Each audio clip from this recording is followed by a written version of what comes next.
If you are planning a visit here to Epcot at Disney World, there's some things that you're probably going to want to know about before visiting. As we come back outside of Epcot here near the entrance, Epcot actually has access to the monorail, which is really nice because if you're planning on park hopping or if you're staying at a resort that's around the monorail loop, you can have access to Epcot here or you can park hop over to Magic Kingdom. If you've been to Epcot before, you probably already know this, but this is the Epcot ball. It is the icon of Epcot, and would you believe that there is actually a ride located inside of the Epcot ball? So the ride located inside of the Epcot ball is called Spaceship Earth.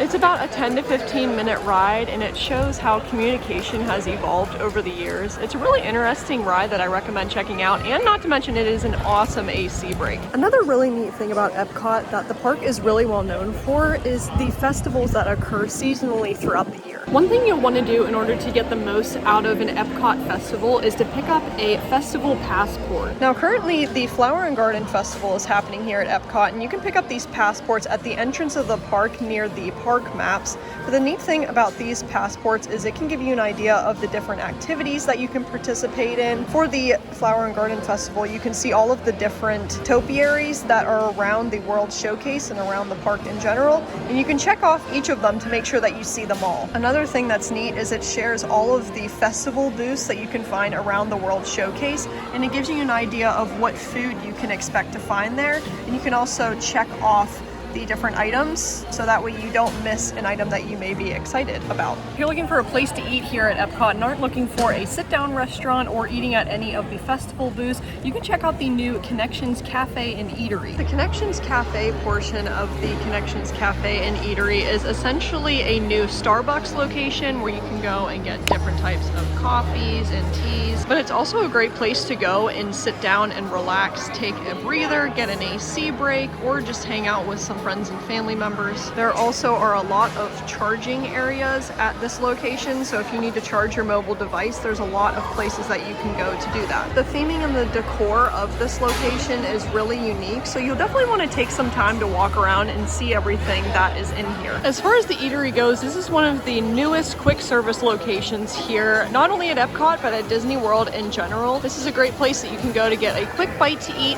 and also sit down and take a breather. There is a ton of seating in this location. It is very open and spread out. You can also see right into the kitchen where cast members are preparing and making food. And also if you need to charge your mobile device at all, there's a lot of charging stations as well as a wireless charging station at some of the high top tables. Now, of course, when visiting Disney World, you're going to be sure to want to check out some of the new attractions that they have here. And this summer, their newest ride, the Guardians of the Galaxy Cosmic Rewind, is coming here to Epcot. This is a new roller coaster based attraction that is coming here to Epcot. It will be opening the end of May, so if you're coming anytime soon here to Epcot, you'll be sure to want to check this out. Now, directly across from the Connections Cafe, there's a location here where you can go and test out different Coke products from all around the world, and it's completely free to do. You can come over here to Club Cool and do a tasting. This also is a fun place that you can go and get some Coca-Cola merchandise. For the 50th anniversary, they actually have these Coca-Cola commemorative bottles for each of the Disney World parks and for the 50th anniversary. So you can come here and see if you can collect some of the collection. Now, there's a couple of different flavors that you can sample from around the world, but the one that you probably will hear about most often is Italy's option Beverly. Now, we're gonna do a little tasting ourselves and show you what Beverly tastes like. But we're only going to take a little bit because it does not taste great. Alrighty, cheers. Let's give it a try.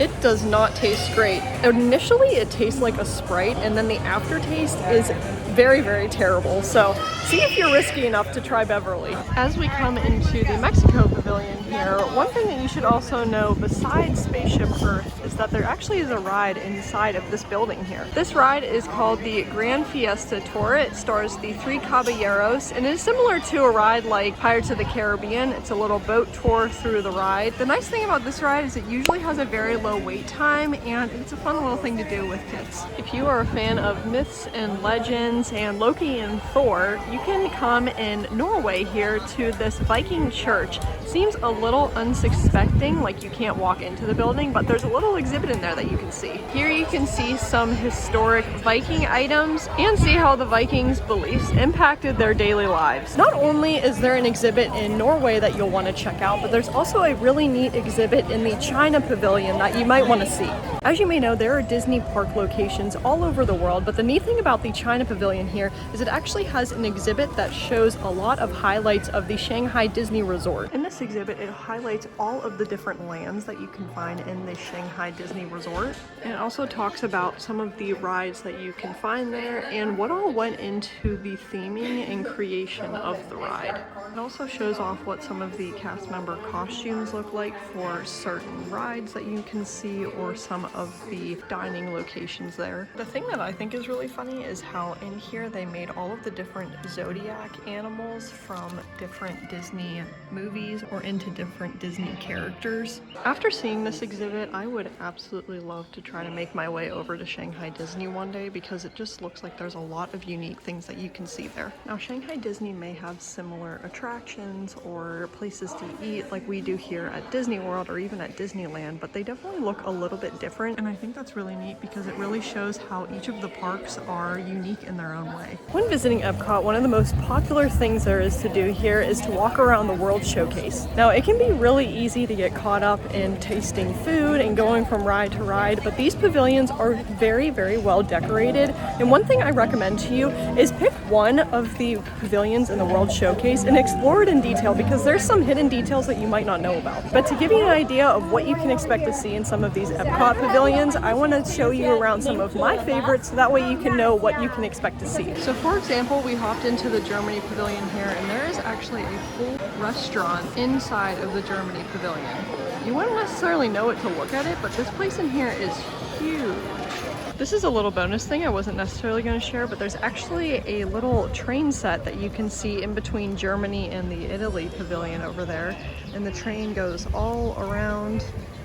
There's separate trains that run. It's actually a cool little thing to do, and there's just this little walkway that you can walk through and see the different displays.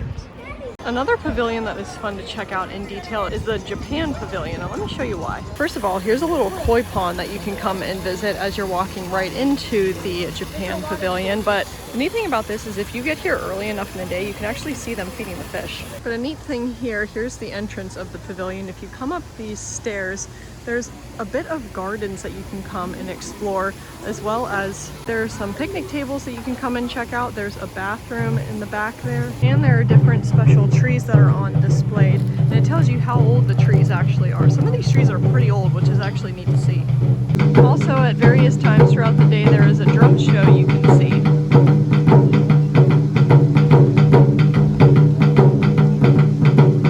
Morocco is another fun pavilion to come and check out. The details of this pavilion, I just love all of the decorations and colors, but there's also another little rest area that you can go and relax. It's actually really beautiful in here. You can see all the tiling around on the walls, but there's some spots that you can come and sit at, and usually it isn't too busy. Maybe more people are figuring out about it. It's a nice place just to come that is usually very secluded that you can relax at. Also, there's more to this pavilion than you think. As you get deeper in it, it becomes more of like a little village that you can walk through. So I recommend coming back here and just exploring a little bit. Another pavilion you can check out in detail that is really neat is the Canada Pavilion. Now this pavilion has a lot of fun colors and details, but there's one thing that I really particularly like about this pavilion. If you come down to the back side of the pavilion, there's this really neat waterfall that you can come and check out. It's a really nice little scenic area for some photos, but you can also walk down around it to get to the other side of the pavilion.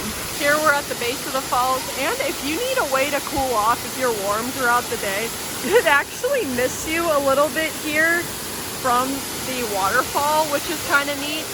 But to the right of the waterfall here, there's this little walking path that you can walk to get to the other side of the pavilion. If you're planning on visiting Epcot, one thing you're probably wondering is how do I get to and from the parks from my resort? Or if I'm thinking of park hopping, how do I get around Disney property to get to Epcot? The really nice thing about Epcot is that on the back side of Epcot, it actually has a hub for the Skyliner. Here you can have access to the Skyliner where you can go to Hollywood Studios for park hopping, or you can go to and from some resorts that are located on the Skyliner loop. This is a very convenient way to get around Disney property, and it's just a bonus that it's actually connected to Epcot as well. And it's also a fun little ride that you can take and see different parts of Disney property. So even if you are just visiting here and looking for something else to do, just taking a trip on the Skyliner is a fun thing to do. Now that meet and greets are finally back, one big thing to do here at Disney World is obviously get to go and meet characters. And the one nice thing about Epcot here is that there are so many characters that you can see, but it's good to know ahead of time where you can find them so that way you can go and meet them. Now, not only can you find characters all throughout the World Showcase, but one place you can find a lot of characters is here where the Figment ride is located inside of this building. Instead of going to ride Journey into Imagination with Figment, you can go over to the left here to get inside of the building. So we'll have to see if we can see a character come in and out, but the fun thing about this place is that the characters come through the link here, and the character that is currently out right now is Joy. Not only can you see Joy from inside out over here, but if you look to the right, you can actually meet, I believe it's Vanellope Von Sweets here with the Wreck-It Ralph area.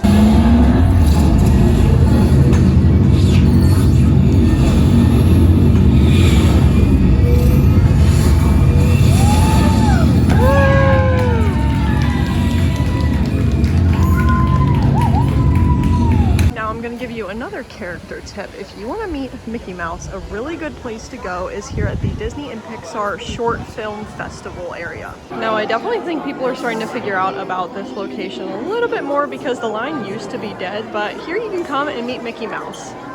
If you're going to have access to the Memory Maker or the Photopass system while you're here at Disney World, you should definitely check out some of the Photopass locations that they have here at Epcot. They have some fun magic shots that you can get pictures with, and just fun pictures around Epcot in general. To find fun Photopass areas, you can look on the My Disney Experience app, or you can simply just walk around, and anywhere that you see a Photopass cast member, you can get a picture. Clearly, there is so much to see and do when visiting Epcot, and if you're interested in visiting during a festival, I recommend checking out this video here so that way you can get a taste of what you can see and do, as well as this video below that shares some things that you can see and do when visiting Epcot during the 50th anniversary. I hope you found this guide helpful. Enjoy your trip to Epcot, and we'll see you in the next video. See you guys!